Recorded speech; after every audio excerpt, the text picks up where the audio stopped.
आजा आजा सर आगे सेटिंग सर जी भाईजान चलिए हटे बेटा आ जाओ किस जाएगा चले सर आराम से यार आराम से सर मती भाई क्या सर आप तो चाय पीने वाले बने हैं मती किसने करवाया है चाय भी कम पीता हूँ भाई, काबा पीता हूँ। मती भाई पर्चा किसने दर्ज करवाया सर पीछे परली साइड पे जी मतीला जान को यहाँ से जाया जा रहा है। तो राणा सनावला साहब ने अपने ऊपर बनाए हुए झूठे मुकदमे का बदला ले लिया है। और किससे? सीनियर सहाफ़ी मतीउल्लाह जान से। जब वो अपोजिशन में थे तो यही मतीउल्लाह जान इसी लैंग्वेज के साथ बोलते थे, तो इनकी तारीफ़ों के पुल बांधे जाते थे, इनके घरों में जाते थे बिलावल भुट्टो जरदारी और शहबाज शरीफ और PDM। आज उसी PDM ने जो है वो उस पे आयस और जो दहशतगर्दी का मुकदमा बनाया, तो उनको मुबारक है। वैसे आपको चूंकि मतीउल्लाह के साथ उठाया गया, तो हुकूमत ने कोई राब्ता किया आपसे कि आपसे इज़हार हमदर्दी करते हैं, माजरत करते हैं, कोई किसी किस्म का राब्ता? मेरे साथ राब्ता करने की ज़रूरत भी नहीं है। उनको शर्मिंदगी का इजहार करना चाहिए जो मतीउल्लाह जान पर मुकदमा बना है। मेरे पे कोई नहीं है, कोई ज़रूरत नहीं है राब्ते की। वज़ीर ऐसा नहीं है जो उनके घर जाएगा? अब उनको पता होगा, शहबाज शरीफ साहब को पता होगा, बाकियों को पता होगा। सर आप और मतीउल्लाह जान साहब तो चाय पी रहे होते हैं कोयटा पे, तो उन पे चरस डाल दी, आइस पे डाल दी, चाय और कावा पीने वाले बंदों पे।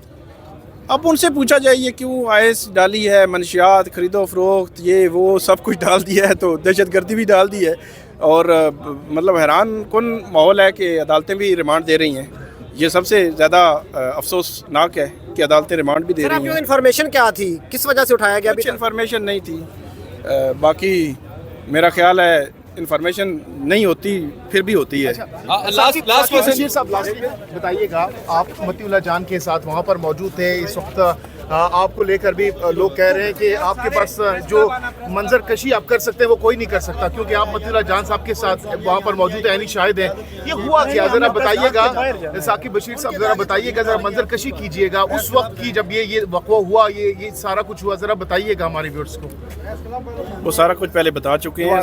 11:15 का वाक़या था। वो ले गए, वो मतलब उन्होंने कपड़ा डाले रखा और उसके बाद वहाँ पे बिठाए रखा। फिर मुझे जो है उन्होंने कहा कि आपका मामला नहीं है, और तकरीबन 2:30 बजे तो तकरीबन उन्होंने वापस भेज दिया I9 के एरिया में, मतलब ख़ुद ड्रॉप किया। और उसके बाद क्या ट्रीटमेंट, आप लोगों को किसी बिल्डिंग में भी लेकर जाया गया? कहीं कुछ पता नहीं है कौन सी बिल्डिंग थी, कौन सी जगह थी, कौन से लोग थे। तशद्दुद नहीं हुआ बिल्कुल, ये अब मतलब कहना, बाकी उन्होंने ख्याल रखा है हमारा। जी साकिब बशीर साहब इस वक्त यहाँ पर बता रहे थे कि उनके साथ क्या हुआ, क्योंकि वो उस वक्त मौजूद थे मतीउल्लाह जान साहब के साथ, और अभी एजाज सैयद साहब भी यहाँ पर मौजूद हैं।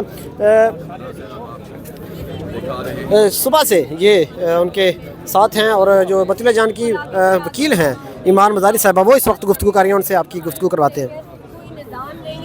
एक महकमा है जो हावी है हम पर, जिसने ऑक्यूपाई किया हुआ है पाकिस्तान को, और उस महकमे के इंस्ट्रक्शंस पर ये FIR दर्ज होते हैं। ईमान, ये बताइएगा, एक तरफ जो है वो चर्च डाल दी गई है और रिमांड भी आइस जो है वो डाल दी गई और रिमांड भी दे दी गया। अब साथ में ये भी प्रोसिक्यूटर की तरफ से ये कहा जा रहा था कि हम इसमें ये निशानदेही करेंगे कि ये कहाँ से आई और इसका ताना बाना किससे जोड़े, और इसमें ताना जाना जोड़ते क्या मजीद साथी जो है इसमें भी कहाँ जोड़ना चाह रहे हैं, और इसमें क्या मजीद लोग देखें, ये एक झूठी कहानी डाली है, क्योंकि पर्चे में तो ऐसी किसी चीज़ का जिक्र नहीं है। पर्चे में मुझे एक लाइन दिखा दे जो कहता है कि मतीउल्लाह ने खरीदो फरोख्त की है मंशियात की। जब आपके पास कोई जवाब नहीं रहता, क्योंकि आप कह रहे हैं आपके मुताबिक कि आइस रिकवर हो गई है, तो फिर क्या आप किस तरह की रिकवरी मजीद उनसे करना चाह रहे हैं? अगर हम कबूल भी कर लेते हैं कि आपका ये झूठा मनगढ़ंत पर्चा दुरुस्त है, तो उसकी बेसिस पर क्या मजीद रिकवरी आपने करनी है?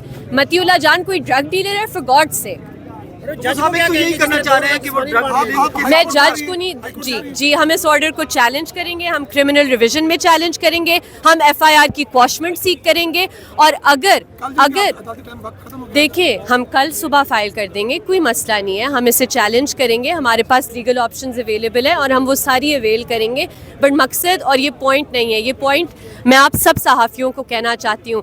आज मतीउल्लाह जान साहब पर मंशियात डाले गए हैं, कल आप सबकी गाड़ियों से मंशियात बरामद करेंगे, क्योंकि असल मसला ये है कि वो महकमा नहीं चाहता कि आप उनकी غلط حرکتوں پہ ان کی جو انہوں نے قتل کیا ہے لوگوں کو ڈی چوک میں, اس پر رپورٹ نہ کریں. آپ سب کی ذمہ داری ہے کہ جو مطیع اللہ جان صاحب کام کر رہے تھے آپ سب اس کام کو آگے لے کر چلیں. جی تو یہ آپ گفتگو سن رہے تھے اس وقت ایمان مزاری کی, جو مطیع اللہ جان کے وکیل ہیں, ان کے جو ہسبینڈ ہیں وہ بھی مطیع اللہ جان کے وکیل ہیں, ان سے گفتگو کرتے ہیں. جہاں پہ کلیئر نظر آتا ہے کہ ایف آئی آر کا مقصد صرف اور صرف پرسیکیوشن ہے, پروسیکیوشن نہیں. یہاں پہ اس کا چلان کبھی جمع نہیں ہوگا, کبھی کوئی شواہد نہیں آئے گی, کبھی کوئی فورینسک کی لیب کی رپورٹ نہیں آئے گی. یہ ان کا مقصد صرف یہ ہوتا ہے, اور ان ایف آئی آرز میں اے ٹی ایز اور سی این ایس اے کورٹس اور باقی سارے میجسٹریٹس بھی لوگوں کو ڈسچارج کرتی ہیں, کیونکہ میلف آئی ڈی فلوٹ کرتی ہے سرفیس کے اوپر. جی اعزاز سید صاحب اس وقت موجود ہیں.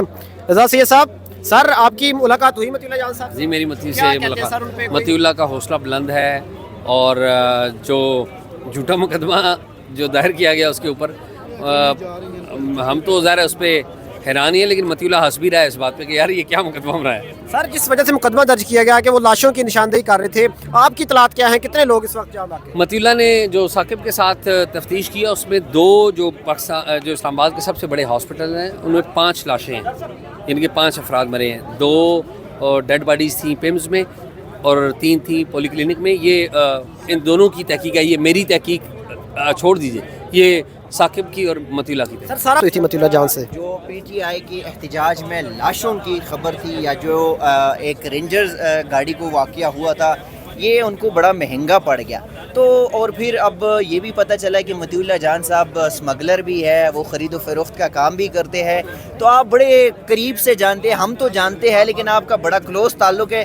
کبھی مطیع اللہ جان کو کوئی اسموکنگ, کوئی نسوار, کوئی اور چیز کرتے دیکھا گیا؟ نشان دیکھیں, میں تو مطیع اللہ جان صاحب کا شاگرد ہوں, ٹھیک ہے, میرے مینٹور ہیں وہ, اور میں مطیع اللہ جان صاحب کو گزشتہ 15 سال سے جانتا ہوں. ان کے میں نے سرپرستی میں کام کیا ہے, اور بہت زیادہ میری جرنلزم میں اگر کوئی اچھی چیز ہے تو مطیع اللہ جان صاحب کی دی ہوئی ہے, اور اگر کوئی بری چیز ہے تو وہ میری اپنی ہے. تو ان مطیع اللہ جان صاحب کو میں, جنہوں نے آج تک اسموکنگ نہیں کی, سگریٹ نہیں پیتے, نسوار وہ نہیں کھاتے, کوئی کسی بھی قسم کا میں نے ان کو نشہ کرتے یا نشے والوں کے پاس بھی بیٹھتے نہیں دیکھا. اس مطیع اللہ جان پر آپ نے آج آئس ڈال دی ہے.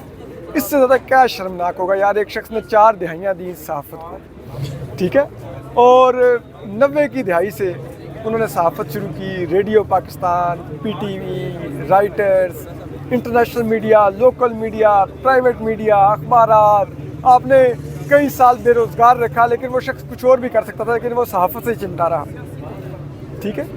اور یہی جو حکومت ہے, یہ ماضی میں مطیع اللہ جان صاحب کے جب یہ لوگ اپوزیشن میں تھے, فینس تھے, ٹھیک ہے, اور آج یہ مطیع اللہ جان پر ڈرگز ڈال رہے ہیں. یار اس سے زیادہ میرے خیال میں یہ صرف مطیع اللہ جان کی توہین نہیں ہے, ان کی تو تذلیل ہے ان پر, لیکن یہ پوری صحافتی برادری کی بھی توہین ہے کہ ہمارے اتنے سینئر کریڈیبل شخص پر, جس کے ہم درجنوں, اس مطلب منیمم میں کہہ رہا ہوں درجنوں ہم اس کے شاگرد ہیں, کہ ہمارے استاد پر اب آپ ڈرگز ڈالیں گے. یار مطلب اب یہ وقت آئے گا, اتنی پستی میں گریں گے آپ, یہ ریاست گرے گی, اتنی شرمناک ہو جائے گی, اتنی بے شرم یہ حکومت ہوگی. رانا ثناء اللہ صاحب پر جب ڈرگز کا کیس ڈالا گیا تھا تو آپ اس دور میں مطیع اللہ جان کے ویلا نکالیے, مطیع اللہ جان کا کیا موقف تھا. آج وہ رانا ثناء اللہ کیبنٹ کا حصہ ہیں, اور ان کی حکومت میں مطیع اللہ جان پر ڈرگز ڈال دی گئی. یعنی کہ سچ اور سچ پر مبنی خبر دینا اب موجودہ دور میں ہر صحافی